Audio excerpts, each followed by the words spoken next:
Hi, so I started this video way later than planned. It's not that I wasn't prepared, but more like I had no idea time passed by so fast, especially since work has been kicking my butt.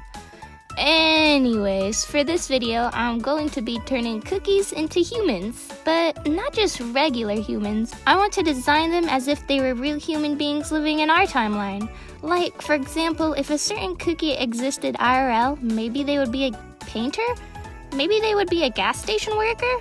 Who knows? I have a few ideas, but for now, I'm just gonna focus on 3 cookies and share my time lapse.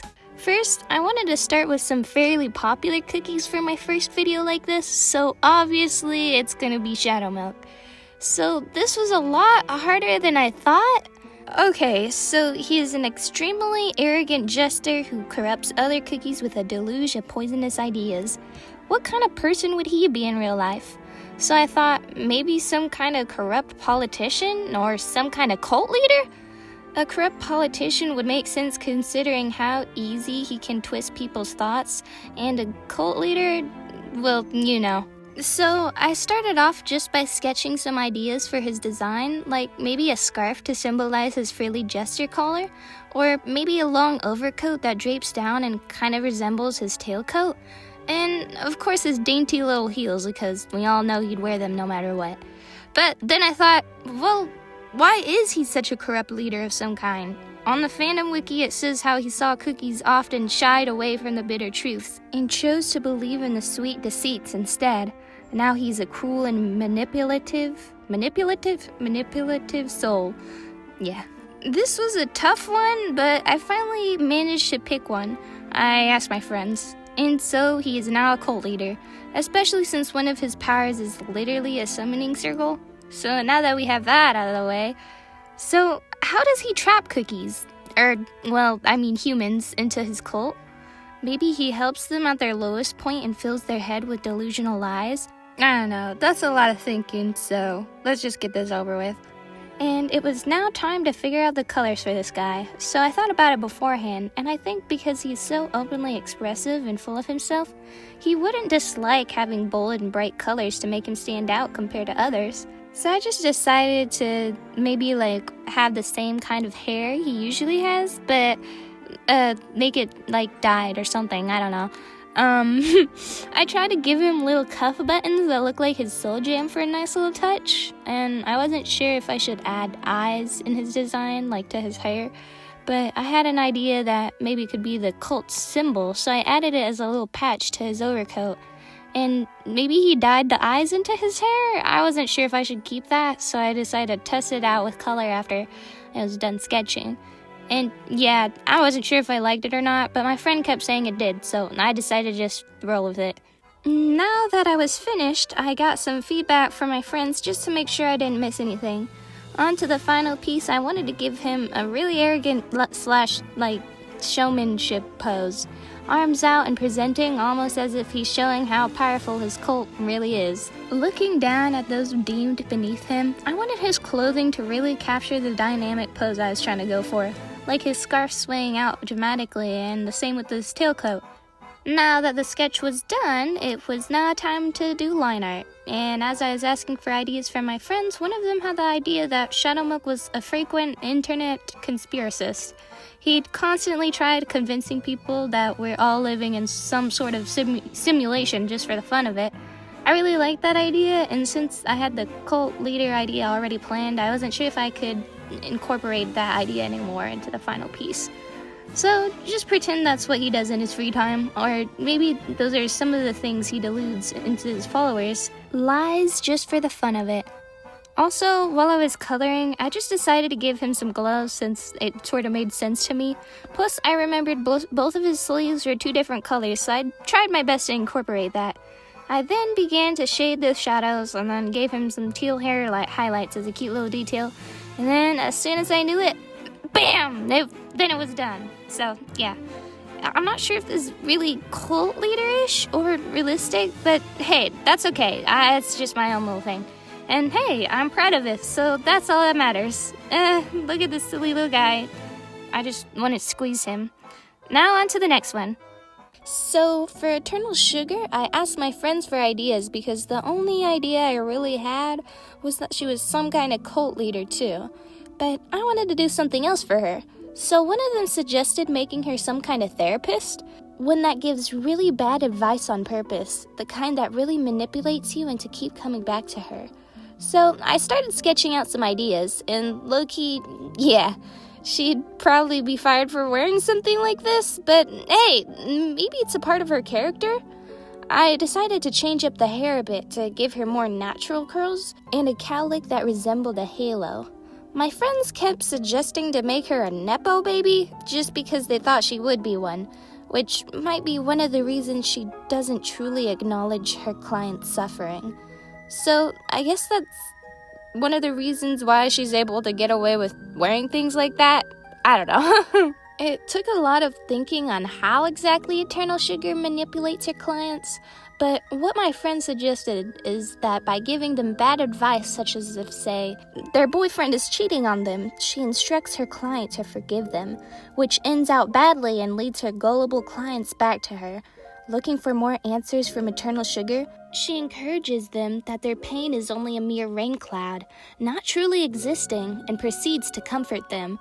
She'd encourage them to keep coming back anytime something in the outside world bothered them, and manipulate them into thinking anyone outside of this space were only trying to disrupt their eternal happiness. It wasn't that she truly didn't care about their problems, but that she sort of has a savior complex and wants them to live in an eternally bliss state of mind, only relying on her and no one else. Now it was time to color, so for her, I wanted to keep her more realistic looking and yet try to represent her original design and colors in some aspects.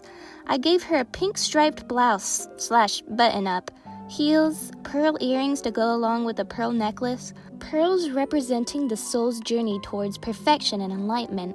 They generally symbolize wisdom, purity, and beauty, but in some cases they are associated with wealth and status. To go along with that, I gave her a pink topaz gem resembling her soul gem, pink topaz often representing love, tenderness, and hope, but most importantly, eternity. At least, that's what Google says. Now that the colors were decided, it was on to the final drawing of this beautiful office siren. It took a minute to figure out what kind of pose I wanted to do for her. I switched between 3 different ideas. I wanted to have her arms spread out wide as if beckoning her clients to trust her and take her hand. But at the same time, I wanted her to hold some kind of prop to represent her role as a therapist.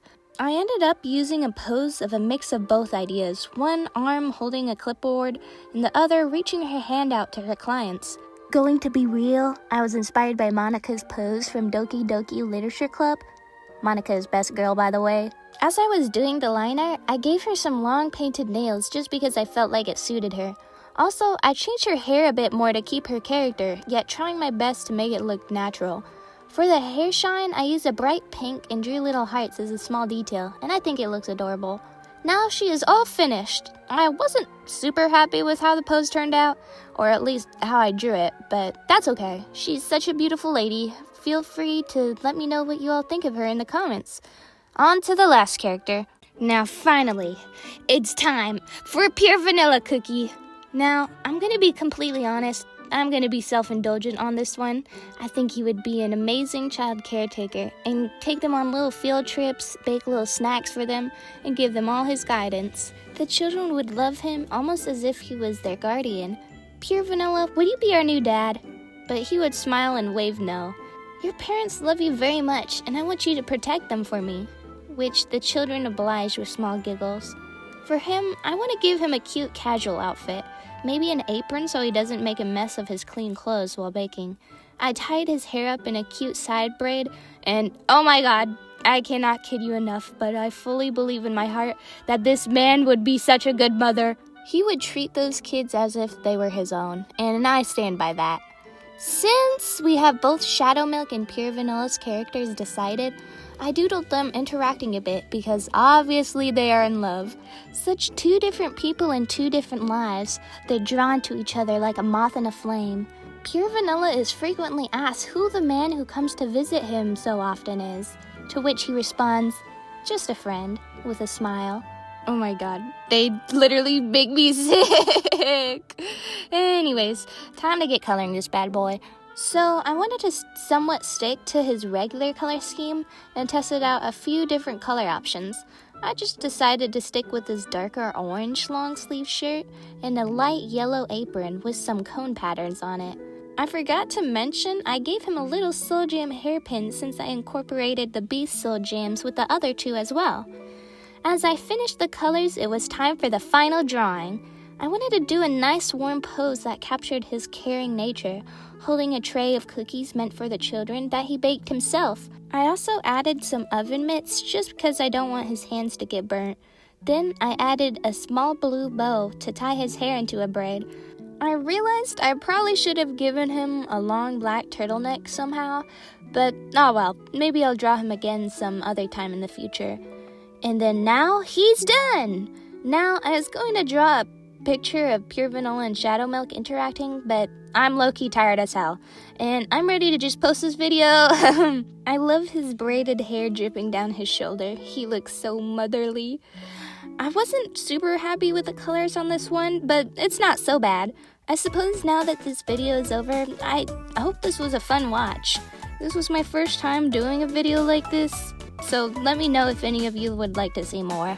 Also, I realize now that I'm recording this, I probably should have given them like actual human names, but maybe I'll do that next time. So, alright, I'll see you guys in the next video. Bye-bye! Thank you to my Patreons for helping support my art, especially RJEmm, Charlie, and Schrödinger. Your support helps me in my art and trying to save up for my dream college, SVA, the School of Visual Arts. If you want to help support me, $2 a month gets you access to everything I post, and $10 a month gets you your own little character at the end of my videos here. So, I'll see you guys in the next video. Bye-bye!